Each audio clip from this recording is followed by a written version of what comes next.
This conference will now be recorded.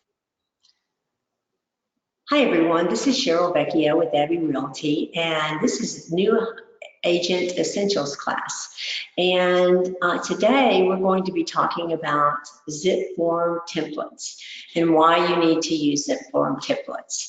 As you know, New Agent Essential class is a series of classes that help you get started in real estate. So if you're a new agent and you need a path to just get up and running in business, there are two ways you can do that. You can come to the New Agent Essential classes, and I suggest that you follow the New Agent guideline that's in Back Agent, under Office, under Documents. There's a document that says New Agent Essentials, and it basically takes you through all the things that you need to do and learn in order to do your job. So welcome to real estate, and we're here to help you. We want you to be successful, and this class is geared around that.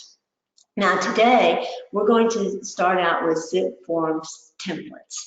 Now ZipForms is the database that you will create and maintain transactions in. So when you go to list a house, or if you go to write a contract for a buyer, this is your repository for all your documents and a way to complete those documents and have them signed electronically online and then sent to your client for signature and then sent to Back Agent to go in your transaction. So that's what we're going to cover today, and the most important part of that is creating good templates. And a template is simply what it sounds like. It's where you put all of the documents that you will need for a certain kind of transaction, and then you complete those documents to the extent that you can with common information that you would always use in that document. And as a guide, we use the required documents list that Abbey has published, and it's the required documents that you need to get paid. So that's the list we use to decide what documents go in our template. So I'm going to go to ZipForms. Now, if you are new to real estate, you will probably have your ZipForm will be embedded in your TexasRealEstate.com website. You'll see a ZipForm at the top of the page, and I recommend that you create a login directly into ZipForm, but until that time, let me show you what that looks like. If you'll look at the screen, you'll notice that, and in your, let me move this, if you go to TexasRealEstate.com and log in, you'll see ZipForm at the very top. And that is a path to go into ZipForm. I've created a login that is directly into ZipFormPlus.com. And I recommend you do that. Now your login will be your name run together. So mine's Cheryl Vecchio, and then my NARS number.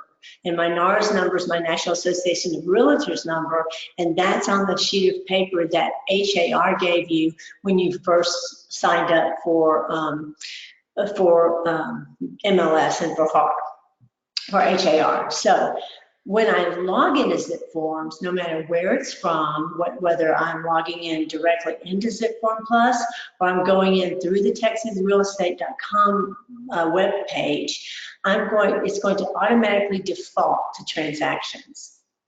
Now I want to stop here because I teach this class I teach what is available to you on basic ZipForm Plus, because that is free to you with your membership to HAR.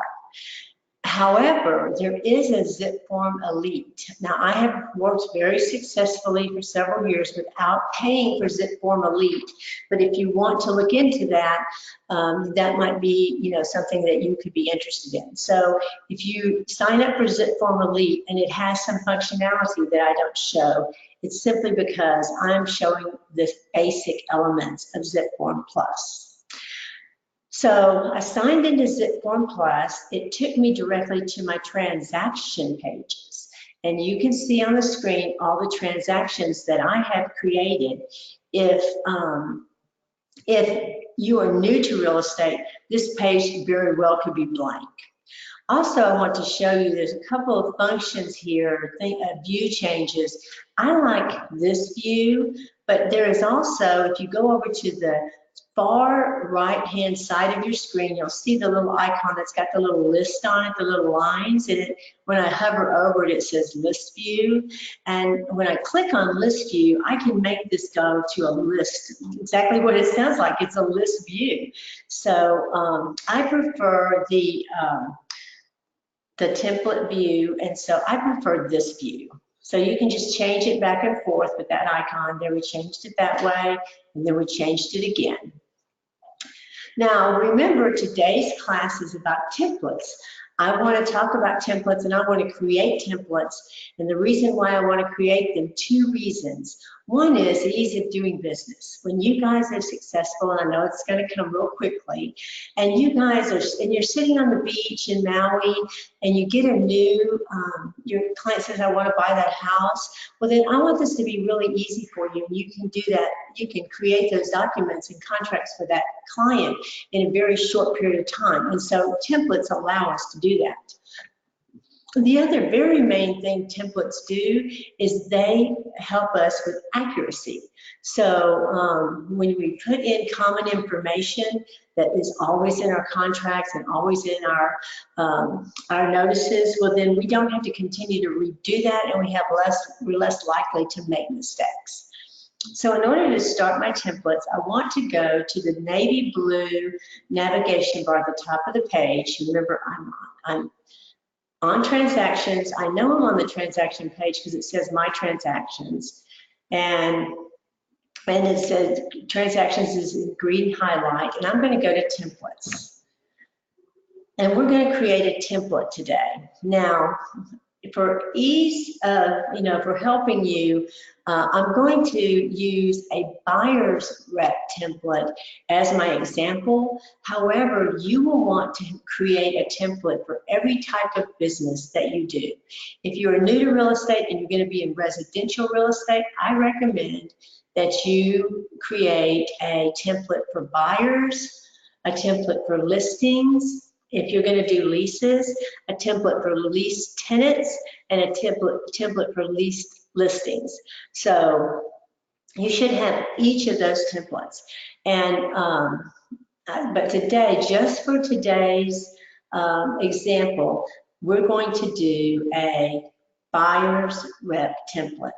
So a couple of things that continue to be common in ZipForms. There's a navy blue navigation bar, and then there's a navigation bar below it, a sub-navigation bar for whatever you're on. So I am looking at templates, it's highlighted in green, and then I can see the sub-navigation bar below it, and I'm going to go to the far left where it says add new. There's a little plus sign with new, and I'm going to create a new template, and the template box will pop up, and I'm going to say this is a, my choices are, I can do new listing, new purchase offer, new lease listing.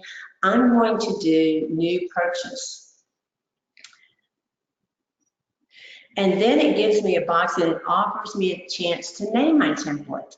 And in the interest of time, so I don't confuse myself too, I'm going to say test buyer.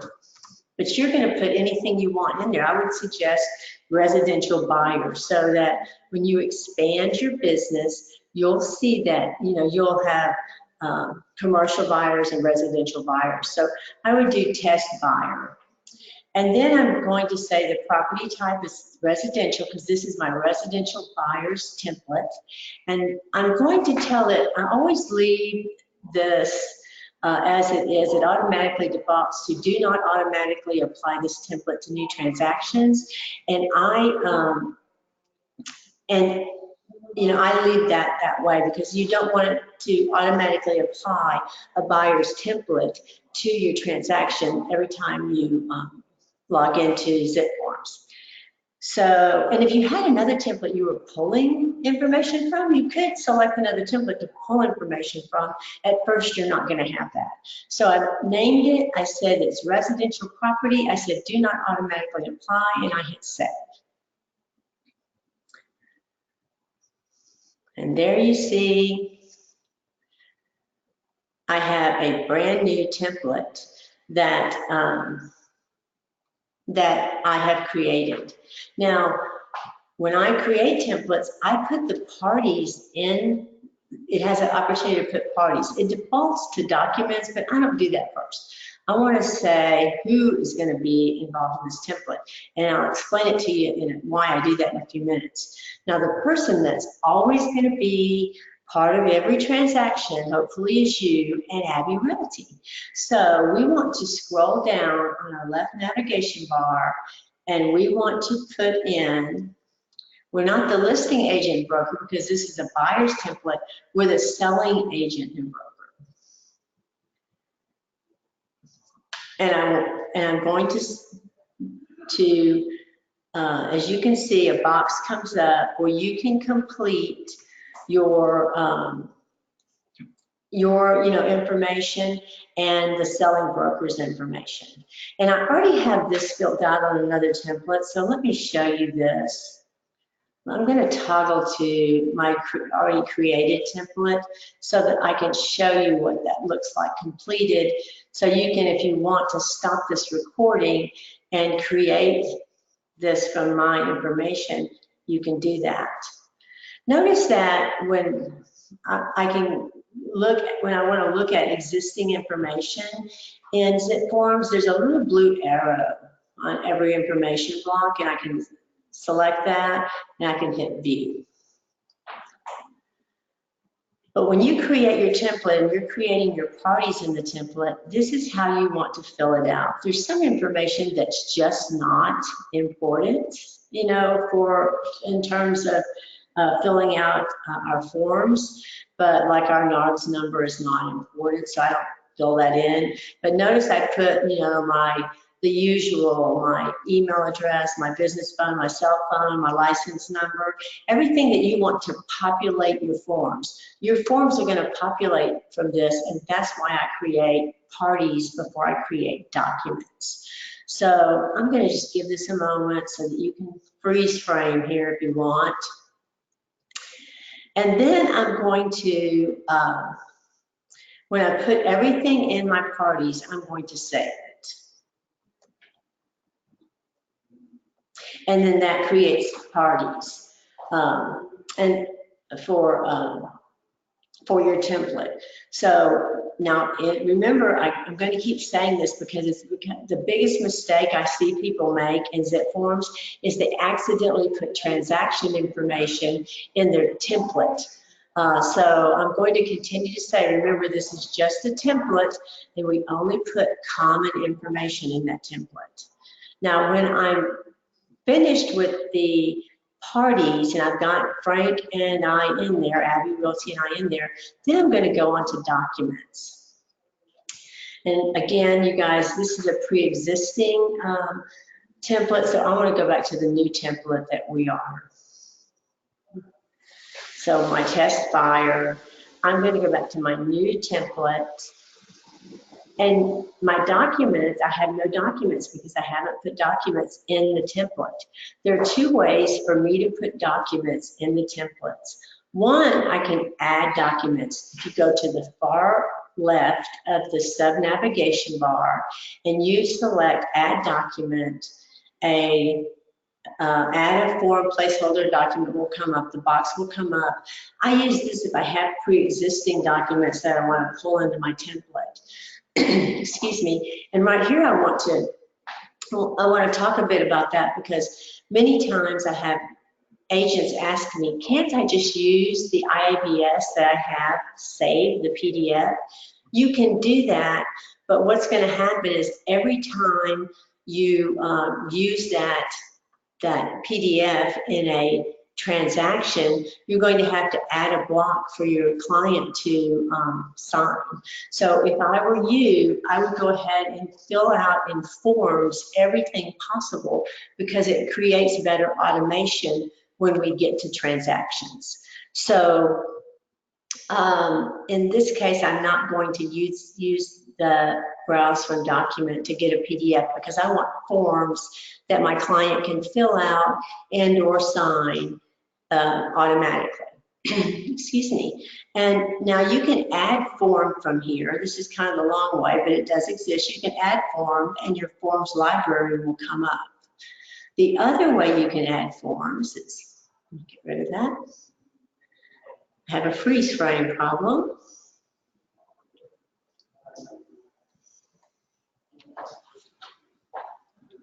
Hold on for just a moment.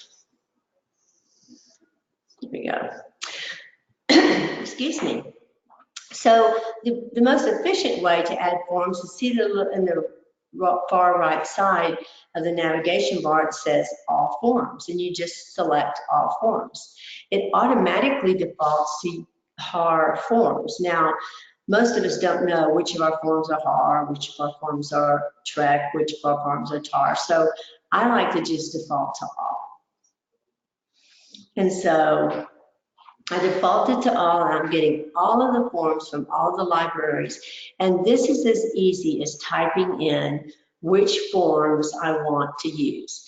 Now, at this point, you're saying, that's great, Cheryl, but I don't know which forms I want to use because I'm new to real estate and I don't even know what forms are out there. No problem. If you'll go to Back Agent, and when you log into Back Agent, you'll see, if you go to Office,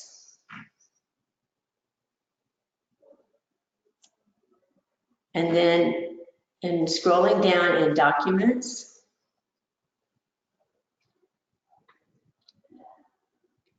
and then when you scroll down, it says Required Transaction Documents. Ta-da! And and here you have the Required Transaction Documents. And we're going to use that today. And notice that the buyer documents are all listed here. Now, my disclaimer is that these are all the documents you need to have at the end of a transaction. So we won't put all of the documents in our template because the template is designed to begin the transaction. So you have to discern here what should go in your template and what's going to come later. And but when you think about the flow of how someone buys a house, it makes more sense to you. So I just wanted to, I call this the How to Get Paid class, where we talk about, what you need to turn in on Back Agent to get your CDA. All of those forms are listed here, but we want to talk today about how to begin that process. So we can use this as a guide, but it's not the gospel, I'll put it that way.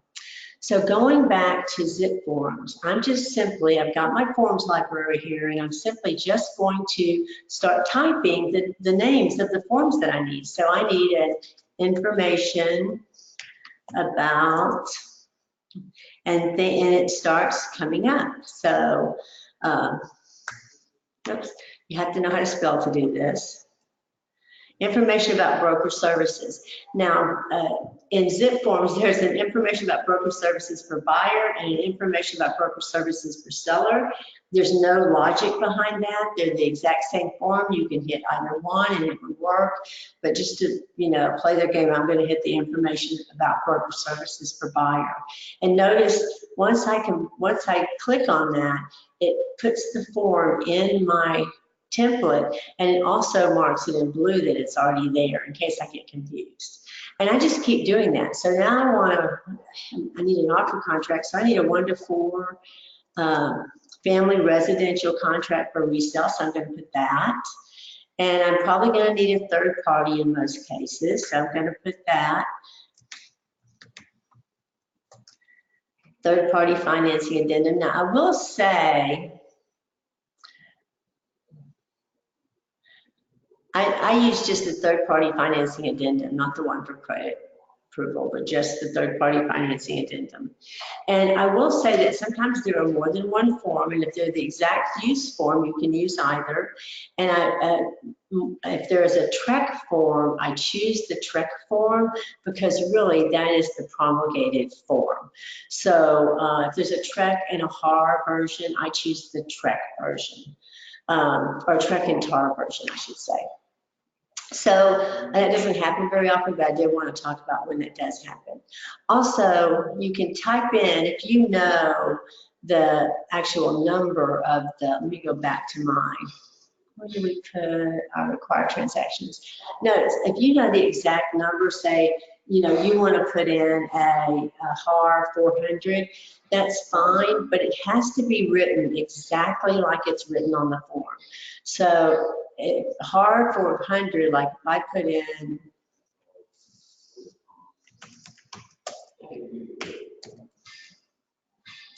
see, notice nothing comes up because I didn't put it in exactly as it's written on the form.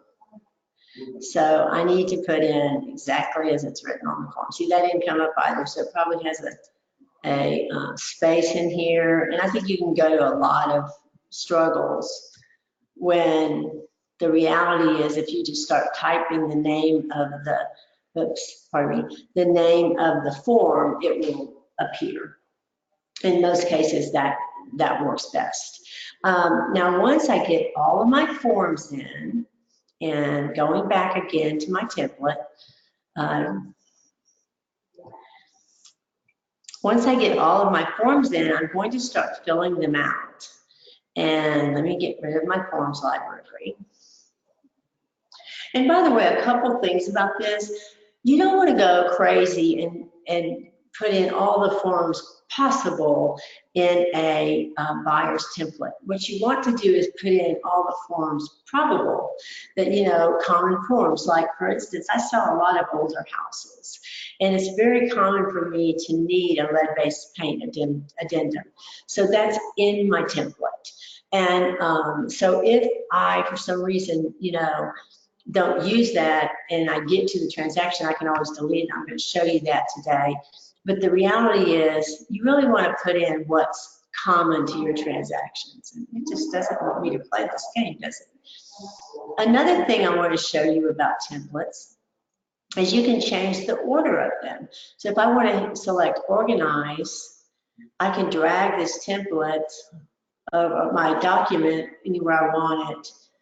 And then when I'm finished organizing, I just select done organizing. So that's kind of nice that you can manipulate those. So I'm going to go back to one of my created templates in the interest of time on this video. And I'm going to go back to my buyer template because at this point, let's say I've got all my documents in here and I've got them where I want them. And I need to start filling them out. I need to start filling out things that are common to my transaction. So the first thing is, what are we always going to have in our transaction? Is we're going to have our IABS. And so for all my transactions, I put this form in. And again, I go ahead and use the form so that the system will automatically put signatures and initials where they belong. So, and you can just, you can just freeze frame this from the recording and you can complete your IABS. When you complete your IABS, then you can save it and go back. And when you go back, you're going to go back to your documents page, and then you just simply go on to the next document. And I don't suggest you put title information there. That was a mistake from an earlier class. So, but I would put what commonly occurs on a 1 to 4. Now, I'm not going to spend a lot of time about what you should put on your contracts. Abby has a great contracts class. It's taught on Wednesdays by Michael Hughes. He goes over in detail contract management. So remember, this is just forms management, okay? But I will tell you that I put in things that I'm just never hardly ever going to change on my contracts, and mostly on this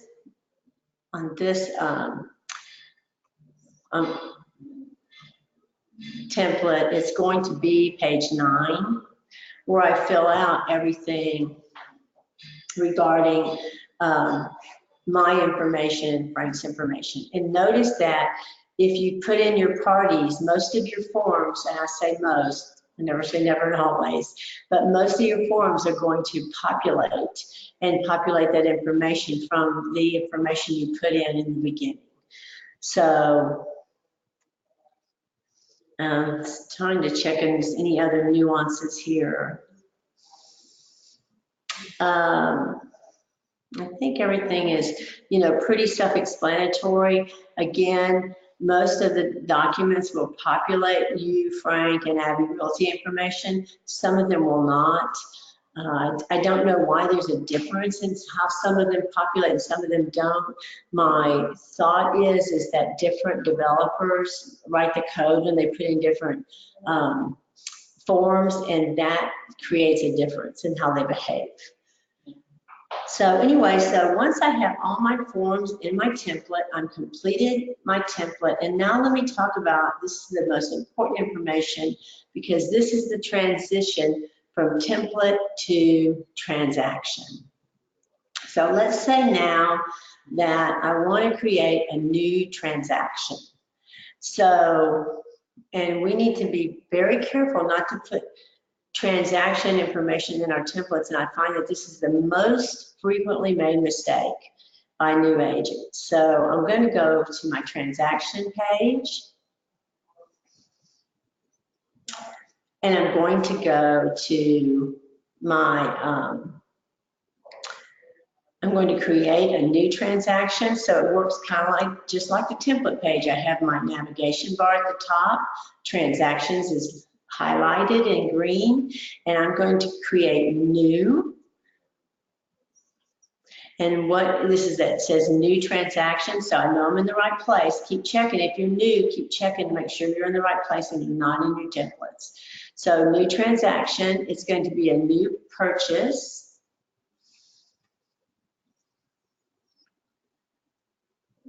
And I'm just going to put test Bob for mine. And I'm going to say that it's residential. And then when I go down here and it says select template to use, I can click on that selection, and then I'm going to select which template do I want to use. I want to use my buyer template. And I'm going to go down and save that.